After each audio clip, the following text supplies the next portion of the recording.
ನಿಮ್ದು ಕಷ್ಟ ಕಚ್ಚೀನಿ ಅಲ್ಲಿ ನೋಡಿ ನಿಮ್ಮನ್ನ ಬರೋಬ್ಬರಿ ಚಟ್ಟಾನ ಬೆಳಿಗ್ಗೆ ಬಿಡ್ತೀನಿ ಮತ್ತೆ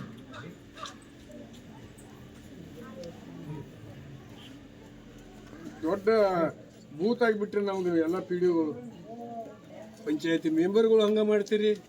ನಿಮ್ಮ ಜವಾಬ್ದಾರಿ ಗೊತ್ತಿಲ್ಲ, ಕೆಲಸ ಮಾಡಿಸೋದು ಗೊತ್ತಿಲ್ಲ. ಈಗ ನಮಗೆ ನಾನು ಮಂತ್ರಿ ಅದನ್ರಿ, ಮಂತ್ರಿಗಿಂತ ಹೆಚ್ಚು ಕೆಲಸ ಮಾಡಿಸ್ಕೋತೀನಿ ನಾನು.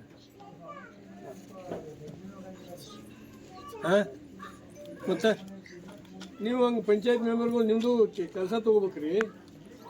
ಏನೂ ಅರ್ಥ ಇಲ್ಲ. ಹೋಗಿ ಮೀಟಿಂಗ್ ಹೋಗಿ ಒಂದು ಕಪ್ ಚಾ 2 ಬಿಸ್ಕಿಟ್ ತಿಂದು ಬಂದುಬಿಡ್ತೀರಿ. ಪಂಚಾಯತಿ ಪಿ ಡಿ ಒ ಅಂದ್ರೆ ನಿಮ್ಮ ಕೈ ಒಳಗಿನ ನೌಕರದಾರಕ್ಕೆ ನಿಮ್ಮ ಸಾಹೇಬ್ರಲ್ಲ ಅವರು ತಿಳ್ಕೊರಿ. ಈಗ ಯಾಕೆ ಮುಂದಿನ ಹೇಳಕತ್ತೀನಿ, ನಿಮ್ಮ ಸಾಹೇಬ್ ತಾಲೂಕಿ ನೀವೇನು ಪಂಚಾಯತಿ ನಿರ್ಣಯ ಮಾಡ್ತೀರಿ ಅದನ್ನು ಇಂಪ್ಲಿಮೆಂಟ್ ಮಾಡೋದು ಅಷ್ಟೇ ಕರ್ತವ್ಯ ಅವ್ರದ್ದು. ಹೆಚ್ಚಿನ ಏನೂ ಕಾರಬಾರ ಮಾಡುವಂಗಿಲ್ಲ. ಮತ್ತು ಪಂಚಾಯತಿ ಆಸ್ತಿನೇ ಇದರೊಳಗಿಲ್ಲ ಅಂತ ಉತ್ತರ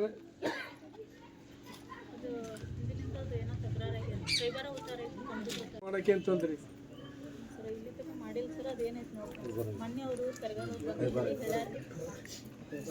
ಫೇವರ್ ಇದ್ರೆ ಕಂಪ್ಯೂಟರ್ ಮಾಡ್ಲಿಕ್ಕೆ ಏನು ತೊಂದರೆ ಐತಿ? ಏನು ತೊಂದರೆ ಐತಿ ಹೇಳುವ? ಒಂದು ಮಾಡಿಕೊಡೋದನ್ನು ಯಾಕೆ ಮಾಡ್ತಾ ಇಲ್ಲ? ಈ 2 ದಿವಸದಾಗ ಅದು ಆಗಬೇಕು. 2 ದಿವಸದಾಗ ಪಂಚಾಯತಿ ಉತ್ತಾರ ಆಗಬೇಕು. ನೀನು ನಾಳೆ ಗಟ್ರ ಕೆಲಸ ಸ್ವಚ್ಛ ಮಾಡೋಕೆ ಹಚ್ಬೇಕು. ನಾಳೆ ಹಚ್ಚಿ ಅಲ್ಲಿ 3 ಗಂಟೆಗೆ ಮೀಟಿಂಗ್ ಬಾ. ನೀ ಗಟ್ರ ಕೆಲಸ ಸ್ವಚ್ಛ ಮಾಡೋಕೆ ಹಚ್ಚಿದ್ದನ್ನು ಫೋಟೋ ತೊಗೊಂಬ, ವಿಡಿಯೋ. ಆಮೇಲೆ ಹೇಳೋಣ ಆಕಿನ ನಮ್ಮ ಲೀಡರ್ತಿ ಏನೋ ಹೆಸರು ಮಾಡ್ತಾರೆ ನೋಡಿ ಅಂತ